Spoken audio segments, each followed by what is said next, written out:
මෙම වසරේදී ශ්‍රී ලංකාව තුළ ලෙජන්ඩ් ක්‍රිකට් තරඟාවලියක් පැවැත්වීමට නියමිතයි. ඒ රටවල් 8ක පමණ විශ්‍රාමගිය විශිෂ්ට ක්‍රීඩකයින්ගේ රැසක සහභාගීත්වයෙන් තරඟාවලිය මාර්තු මාස 8 වෙනිදා පල්ලකැලේ පිටියේදී ආරම්භ වීමට නියමිත අතර මෙම තරඟාවලිය නිල කුසලානයේ එළිදැක්වීම පසුගිය 15 වෙනිදා කොළඹදී සිදු වුණා.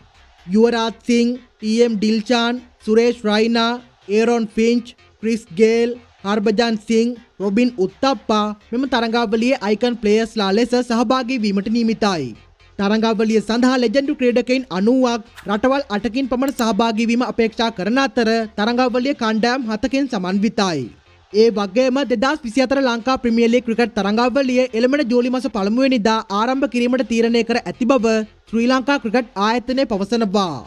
ඒ අනුව එම තරඟාවලිය ජූලි 1 වෙනිදා සිට 21 වෙනිදා දක්වා පැවැත්වෙන බවයි සඳහන් වන්නේ.